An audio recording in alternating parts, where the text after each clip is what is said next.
না। এইরকম দেখায় আপনাদের খোঁজ নেন। আমি যদি না বলি এখান থেকে বাইরে যেতে পারবেন না স্যার। চমকে গেলেন তো? ভাবছেন একজন ম্যাজিস্ট্রেটকে শাসানোর সাহস একজন সাধারণ মানুষ বা রাজনীতিকের হয় কি করে, কিন্তু না, এটা কোনো সাধারণ ঘটনা নয়। এটা প্রশাসনের নাকের ডগায় দাঁড়িয়ে খোদ ম্যাজিস্ট্রেটের মুখের উপর আঙুল উঁচিয়ে ব্যারিস্টার রুমিন ফারহানা যা করলেন তা শুধু সাহস নয়, এক বারুদ। তিনি স্পষ্ট জানিয়ে দিলেন, ভদ্রতা দেখানোর দিন শেষ, এখন হবে আসল খেলা। যে হাত দিয়ে সংসদে ঝড় তুলতেন সেই হাত উঁচিয়েই এবার সাইজ করলেন প্রশাসনকে। কিন্তু কেন এই রুদ্রমূর্তি? দলের হাইকমান্ড থেকে ঘাড় ধাক্কা খাওয়ার পরেও কেন তিনি আরও বেশি ভয়ঙ্কর? তারেক রহমানের সাজানো ছক কি তবে ভেস্তে যেতে বসেছে? চলুন সেই পেছনের আসল গল্প এবং উত্তপ্ত পরিস্থিতির ব্যবচ্ছেদ করা যাক। ঘটনার সূত্রপাত ব্রাহ্মণবাড়িয়ার সরাইল উপজেলার নোয়াগাঁও ইউনিয়নের ইসলামাবাদ গ্রামে। আপাত দৃষ্টিতে মনে হতে পারে এটি একটি সাধারণ নির্বাচনী আচরণবিধি লঙ্ঘনের ঘটনা, কিন্তু একটু গভীরে তাকালেই বোঝা যায় এর শেকড় অনেক গভীরে। স্থানীয় জনতা রুমিন ফারহানাকে নিয়ে এক ঘরোয়া মত বিনিময় সভার আয়োজন করেছিল। সেখানে রুমিন ফারহানা উপস্থিত হতেই জনতার ঢল নামে, কিন্তু সমস্যা বাধে ফেরার পথে। গাড়িতে ওঠার ঠিক আগ মুহূর্তে প্রশাসনের বাধার মুখে পড়েন ব্যারিস্টার রুমিন ফারহানা। নির্বাহী ম্যাজিস্ট্রেট আচরণবিধি লঙ্ঘনের অভিযোগে রুমিনের পথ আটকে দাঁড়ান এবং তার এক কর্মীকে 40,000 টাকা জরিমানাও করেন। সাধারণ কোনো প্রার্থী হলে হয়তো প্রশাসনের এই লাল চোখ দেখে ভয়ে চুপসে যেতেন কিংবা হাত জোর করে মিনতি করতেন, কিন্তু রুমিন ফারহানা যে অন্য ধাতুর গড়া সেটা তিনি আবারও প্রমাণ করলেন। ম্যাজিস্ট্রেট যখন তাকে আটকাতে চাইলেন ঠিক তখনই বাঘিনীর আসল রূপ বেরিয়ে এলো। ম্যাজিস্ট্রেটকে বিন্দু মাত্র পাত্তা না দিয়ে তিনি সবার সামনেই আঙুল উঁচিয়ে ধরলেন। রুমিন ফারহানার চোখে মুখে তখন আগুনের ফুলকি। তিনি স্পষ্ট ভাষায় জানিয়ে দিলেন তাকে ভদ্রতা শেখাতে আসার সাহস যেন কেউ না দেখায়।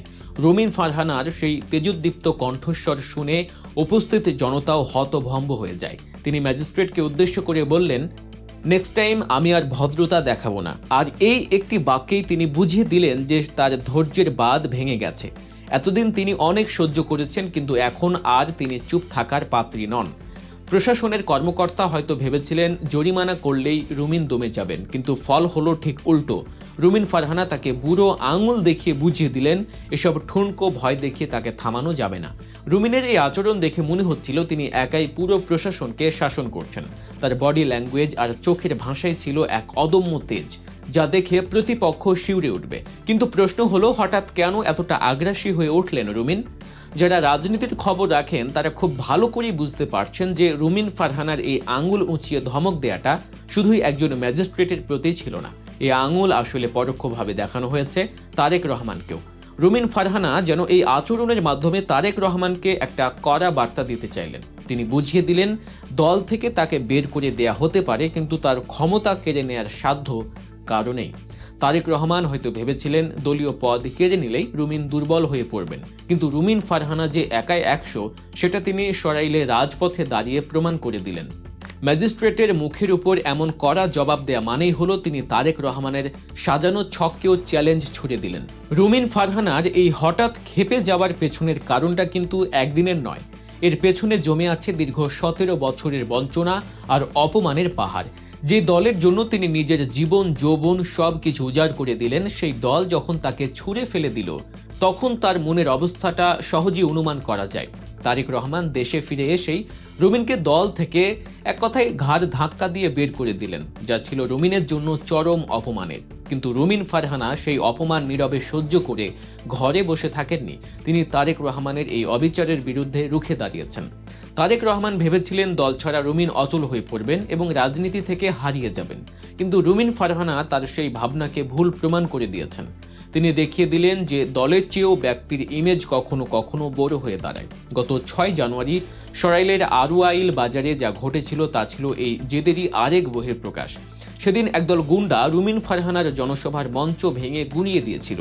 তাদের উদ্দেশ্য ছিল রুমিনকে ভয় দেখানো এবং তার মনোবল ভেঙে দেয়া।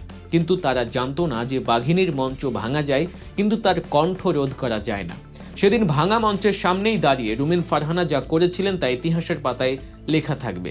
গুন্ডারা যখন মঞ্চ ভেঙে উল্লাস করছিল তখন রুমিন ফারহানা বিন্দুমাত্র বিচলিত না হয়ে নিজের গাড়ির ছাদেই উঠে দাঁড়ালেন। হ্যান্ড মাইক নিয়ে তিনি হাজার হাজার জনতার সামনে বাঘের মতো গর্জন করে উঠলেন। তিনি সেদিনও বলেছিলেন তাকে থামানোর ক্ষমতা কারো নেই। গতকালকের ম্যাজিস্ট্রেটের সাথে ঘটা ঘটনাটি আসলে সেই 6 জানুয়ারির ঘটনারই ধারাবাহিকতা। রুমিন ফারহানা বুঝিয়ে দিচ্ছেন মঞ্চ ভাঙা হোক আর জরিমানা করা হোক, কোনো কিছুতেই তাকে দমানো যাবে না। তারেক রহমান যত কৌশলী হন না কেন, রুমিন ফারহানা সব বাধা তুড়ি মেরে উড়িয়ে এগিয়ে যাবেন। তার এই জেদ এখন আকাশ ছোঁয়া।